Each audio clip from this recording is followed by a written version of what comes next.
And we're back in the Lego room after quite a while. If you're following my content, you might know that the entire reason I made this YouTube channel is to document how my city has been and how it will be built back up in this new room of ours. We have been moving, we have got ourselves our own house in 2023. Crazy, right? But yeah, here we are downstairs where we live. Finally, everything has been done, put back up, everything's renovated. And now I got time for my room again. Yeah, this is a video that will be shot over a couple of days where I will prepare everything to get it set up.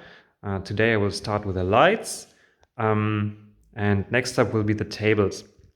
I've measured everything already and yeah, it will be way bigger than in the previous basement room, but unfortunately not as big as I would like it to be. I would have to, calculate in some space to walk around the table. Yeah, today I will get the lights going. In this room there is, not the greatest lighting and honestly not what I would want, but that is what I will be doing today. I got everything in here, got some lights and some solutions, and perhaps I can share some experience of what works and what doesn't work and why I'm doing what I do. So for my purposes, I've decided to go with this, I think, kind of outdated system right now, where it's just two wires and spotlights attached to them. The idea would be that I had one even lighting across the room. And also I would like to attach some, I call it mood lighting, I guess, where I have another electric outlet for another lamp up here. That could be like, switching tones from a warm yellow to cold blue for night scenarios, or an orange for sunrise, perhaps. For now, I will see how this works out for me. I am not a skilled electrician whatsoever, but yeah, I will see what I can do. I have everything at the ready here, and I will try not to fall off the ladder now. All right, quest complete, skill points earned and leveled up. And I got out of this what I wanted to.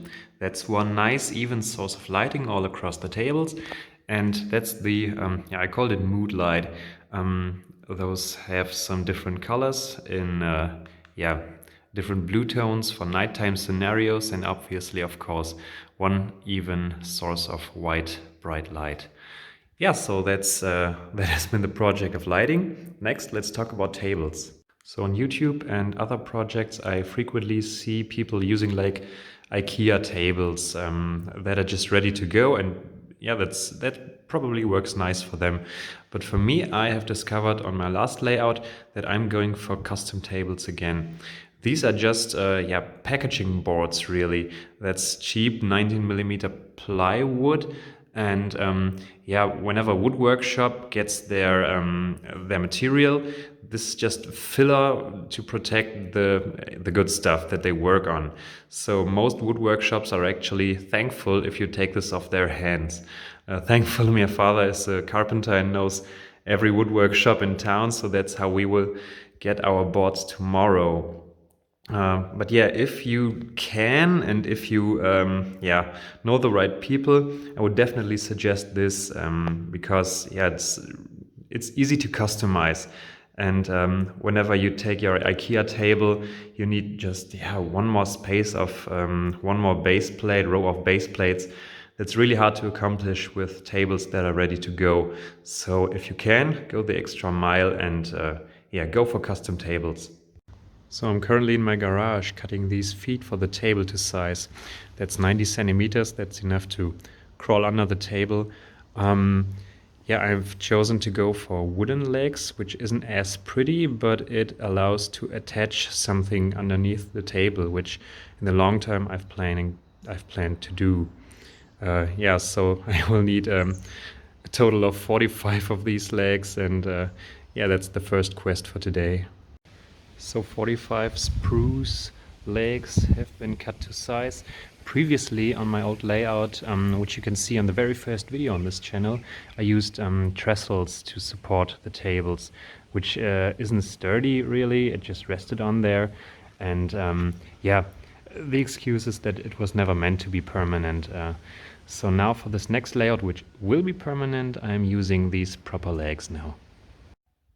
So fast forward. After 2 long days of gathering all this wood and assembling it all into this huge table, we are finally there. Ladies and gentlemen, we are looking at a space that can fit 233 base plates. That's 15 square meters, and if my calculations are correct, that would translate to 49.2 square feet.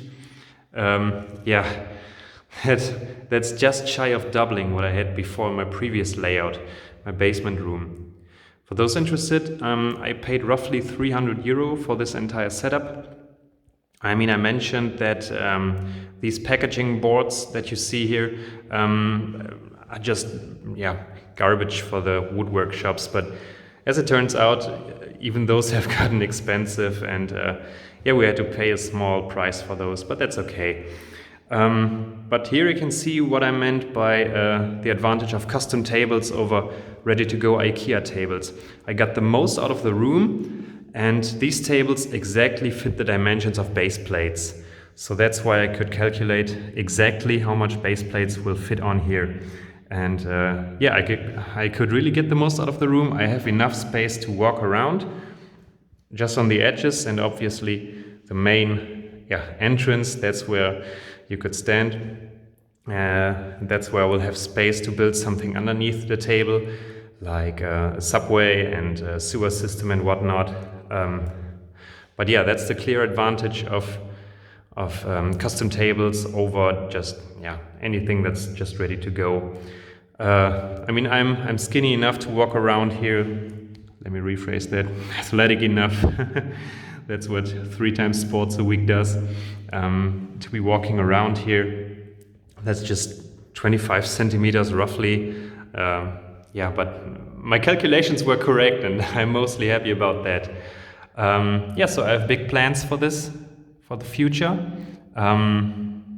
I will plan how the new city will look over the next few days, but I have some more content planned before that. So if you're interested in that and interested to see what the city will look like, how it will regrow, just do the YouTube thing, follow me, subscribe, and hopefully see you in the next video.